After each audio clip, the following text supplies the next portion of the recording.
Everybody was kung fu fighting. Those kids were fastest In the sky, now that the spring is in the air. Ain't nothing new, but a woman like you, baby, should never have the blues. Let me help. What if we told you that some of the most unforgettable tracks of 1974 didn't come from household names or superstar icons, but from artists the world heard only once?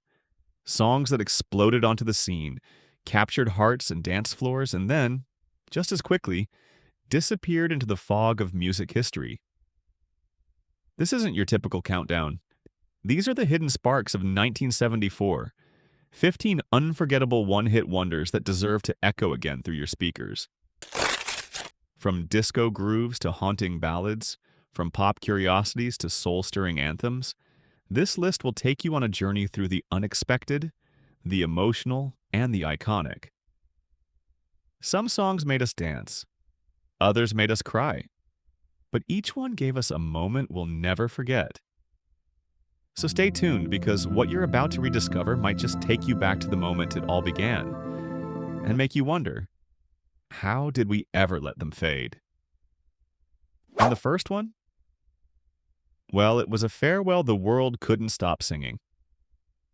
Our journey begins with a song that wears its heart on its sleeve, melancholic, nostalgic, and soaked in farewell. Seasons in the Sun by Canadian singer Terry Jacks wasn't just a hit, it became a soft-spoken anthem of goodbye. Joy, we had fun, we had seasons in the sun, but the hills that we climbed. Adapted from a French song by Jacques Brel and reimagined by poet Rod McEwen, Jacks took the sorrow and made it personal. Inspired by the loss of a close friend to leukemia, his voice quivers with sincerity and warmth. We've known each other since we were 9 or 10. The track was released at the end of 1973, but its emotional gravity kept it soaring through the early 1974. It spent 3 weeks at number 1 on the Billboard Hot 100 and topped charts in Canada and the UK. But despite its monumental success, Jacks never returned to the charts in the same way. He said his piece, and it resonated around the world. But why did a song about death become one of the most beloved tunes of the year? Don't go anywhere, because next up comes a disco-fueled martial arts explosion you won't believe even happened. And now, let's turn the emotional volume down and the energy way, way up. Imagine a world where martial arts and disco collided, and now remember that it actually happened. Carl Douglas's Kung Fu Fighting was a cultural lightning strike that started as a joke and ended as a phenomenon. Everybody was kung fu fighting. Those kids were fastest like. Believe it or not, the song was meant to be a throwaway B-side. But British Indian producer Baidu added some extra flair, exotic melodies, theatrical hi-ya-sees, and an irresistible beat, and it took off. And I kicked him from the hip. Everybody was kung fu fighting. Riding the wave of Bruce Lee mania, it hit number 1 on the Billboard Hot 100 and went on to sell over 11 million copies worldwide. It was quirky, it was catchy, and it was unforgettable. But Carl Douglas never managed to follow it up with another global smash. What makes a novelty song explode into immortality? Stick around, because the next hit was written on a portable organ and made the whole world smile. Sometimes the biggest songs come from the humblest places. Billy Swan's I Can Help is one of those rare gems that just feels good. It's simple, honest, and sweet, with just enough rockabilly twang to keep you tapping your foot. It would sure do me good to do you good. Let me help. Swan wrote it while playing around with a portable organ given to him by country legends Chris Christopherson and Rita Coolidge. What started as a creative experiment became a crossover powerhouse. I Can Help shot to number 1 on both the Billboard Hot 100 and the country charts, a rare feat, especially for a debut single. And here's a fun twist. During the original recording session, Swan's dog wouldn't stop tugging at his pant leg. That odd moment became part of the track's charm. Real, unpolished, human. Don't forget me, baby. All you gotta do is call. You know how I feel about you. Can't do anything at all. Let me help. If your child needs a dad, I can help. It would sure do me good to do you good. Let me help. He never hit those same heights again, but how did one tune bring country and pop together so perfectly? You'll want to hear what happens next, because we're about to hit the dance floor and invent disco history. Ready to groove? Because Rock Your Baby by George McCrae wasn't just a hit. It was a turning point in music history. This sultry, smooth jam is often credited as one of the first true disco hits, laying the groundwork for the genre's explosion later in the decade.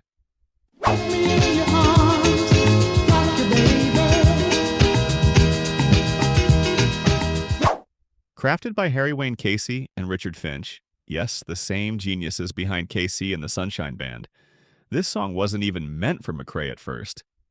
But once he laid down those falsetto vocals during a demo session in Miami, the stars aligned.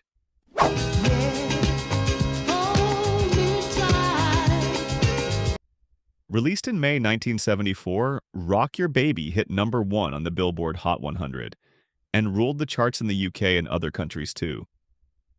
George McCrae never topped that success again, but this one track defined an era. So, what made a demo recording shape an entire genre? The next story may take you to the boys' room, but not for the reason you think. Let's switch from disco to detention. Smokin' in the Boys' Room by Brownsville Station brought teenage rebellion into full stereo.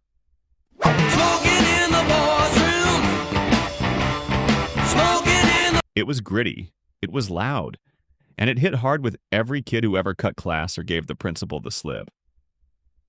Written by frontman Cub Koda and bassist Michael Lutz, it was a snapshot of youthful defiance, smoking behind closed doors, dodging authority, and doing it all with a sing-along chorus and killer guitar riffs. And in the stalls, no, there ain't nobody here.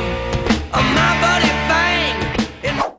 The producer nearly shelved the track, but one spin on a Portland radio station changed everything. Soon it smoked its way to #3 on the Billboard Hot 100. Brownsville Station never hit those heights again, but this anthem got a second life in the 80s when Motley Crue brought it back.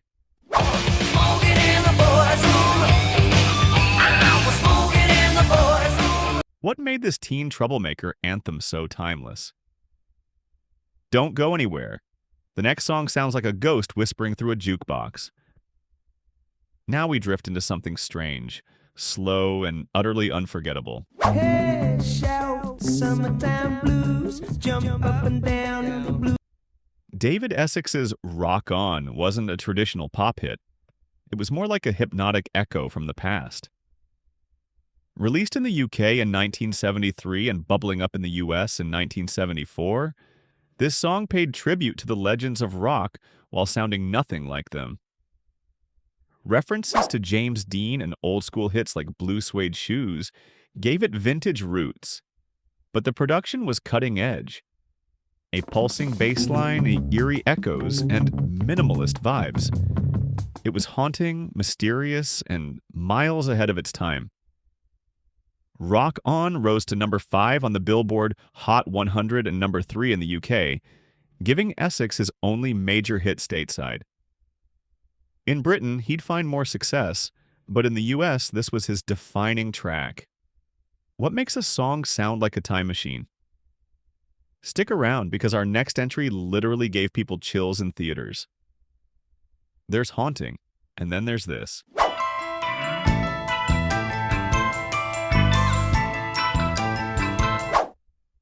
Tubular Bells, composed by 19-year-old Mike Oldfield, wasn't originally meant to be terrifying, but when director William Friedkin chose it as the theme for his horror masterpiece The Exorcist, the music gained a new life and a permanent chill factor.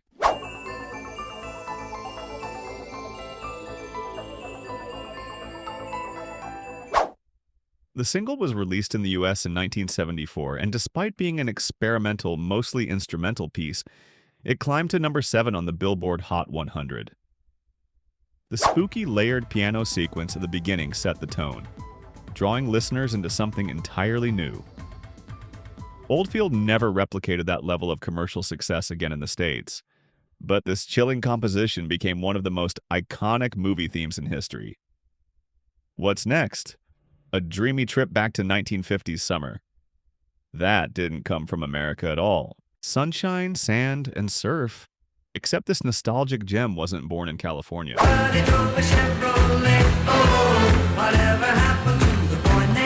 Beach Baby by The First Class was created by British musicians channeling a lost American summer. With soaring harmonies and golden melodies, this one-hit wonder captures a perfect pop postcard from a romance that never really was. Written by John Carter and his wife Gillian Shakespeare, and sung by the incredibly versatile Tony Burrows, it peaked at number 4 on the Billboard Hot 100 and number 3 on the Cashbox chart. Despite sounding like it came straight from the West Coast, the song never reached the same heights in the UK. Why did a British band nail the American beach vibe better than most US acts? Stick around, because we're cranking up the amps for a wild rock anthem that refuses to be ignored. Pure energy, pure grit, and 100% 1970s rock. Going down back, said she beat me there. We were rolling in the grass, goes the handlebar. Started ringing like a fire alarm. Rock and roll, Hoochie cool. Lordy mama, not my dude. Hoochie Coo by Rick Derringer is the kind of song that makes you want to play air guitar in your bedroom like you're at Madison Square Garden. Originally written and recorded with Johnny Winter in 1970, Derringer re-recorded the track for his solo debut and unleashed a storm. The guitar riffs, the shout-along chorus, the over-the-top attitude, it had it all. It hit number 23 on the Billboard Hot 100 and became a staple of classic rock playlists. He became known for his work behind the scenes later, but this was his anthem. What's next? A slow groove with a message that still hits home today. Diamonds in the back, sunroof top, digging the scene with a gangster lean. Though you may not drive a great big Cadillac. That line alone made "Be Thankful for What You Got" unforgettable. William DeVaughn's smooth anthem wasn't flashy, but its message was powerful. Appreciate what you have, not what you don't. Inspired by the style of Curtis Mayfield, this laid-back track was originally titled "A Cadillac Don't Come Easy." It hit number 4 on the Billboard Hot 100 and reached number 1 on the R&B chart, spreading positivity in a time of economic hardship and social change. DeVaughn never matched this success again, but the song has lived on through covers, samples, and street anthems. And up next is a soul classic that felt like both a love song and a lifeline. Kiss so warm and tender. I gave Few songs whisper comfort quite like "Hang On in There Baby" by Johnny Bristol. After years working behind the scenes for Motown, Bristol stepped forward with this sultry, reassuring ballad that blends intimacy and strength. What's that now, baby? What's that you say? Released in 1974, it reached number 8 on the Billboard Hot 100 and soared even higher on the R&B chart. It also made waves in the UK, and his voice, rich, smooth, and vulnerable, turned the song into an emotional anthem for anyone facing hard times. Bristol never returned to the top again, but this track became a soul essential. What's next?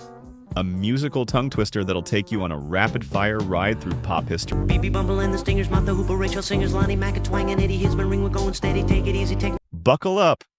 This next one moves fast. Life is a Rock, but the Radio Rolled Me by Reunion is a breathless tribute to the artists, DJs, and records that defined the golden age of pop. Released in 1974 and fronted by Joey Levine, this song fires off references to dozens of acts and tunes in one non-stop lyrical sprint. It hit number 8 on the Billboard Hot 100, delighting trivia buffs and music nerds alike. Reunion never followed up with another hit. But this high-speed ride through music history is one fans still cherish. Now, ready for a holy twist no one expected? What happens when a nun takes one of the most sacred texts and sets it to pop rock music? On earth as it is in heaven. Give us this day our daily bread. Forgive us our trespasses as we forgive them. You get Sister Janet Mead's The Lord's Prayer, a song that shocked the world by climbing to number 4 on the Billboard charts. Hailing from Australia, Sister Janet fused spiritual devotion with modern rhythms, creating something truly unique. It sold nearly 3 million copies and became the first religious song since Dominique by The Singing Nun to chart so high in the US. She wasn't chasing fame, but she got it. What comes next? A wanderer's cry for love across cities and states? Please come to Boston for the springtime. I'm staying here with some friends and they've got a lot to run. And you can sell your paintings on the sidewalk. Please Come to Boston by Dave Loggins isn't just a ballad. It's a letter from a restless heart. As he drifts from city to city, he pleads with the woman he loves to join him. Her answer? Always the same. Come back home. Released in April 1974, this gentle, heartfelt song peaked at number 5 on the Billboard Hot 100 and topped the easy listening chart. The story is universal, pursuing dreams while longing for connection. Loggins never had another major hit, but this became a timeless anthem for romantics and wanderers alike. And to close out our list, a voice pleading not for truth but for comfort. Last but not least, Sammy Joe's Tell Me a Lie takes us deep into the vulnerability of heartbreak. Say I look familiar, though I know you don't even know my name. Tell me a lie. Say you just got into town, even though I've seen you here before, just hanging around. Sometimes you don't want the truth. You just want something to hold on to, even if it's not real. Originally recorded by Lynn Anderson, it was Sammy Joe's version, released in early 1974, that struck a chord. It reached number 21 on the Billboard Hot 100 and made an impact on the adult contemporary and Canadian charts. It was her only major hit, but its raw honesty still resonates. Because when love hurts, sometimes all we need is one more beautiful lie. And there you have it. 15 unforgettable one-hit wonders from 1974. Some made us move, others made us cry, but all of them gave us one perfect moment of musical magic. Which one do you still know by heart? And which caught you by surprise? Let us know in the comments. And don't forget to like, share, and subscribe for more vintage journeys down music's memory lane. Until next time, keep spinning the past.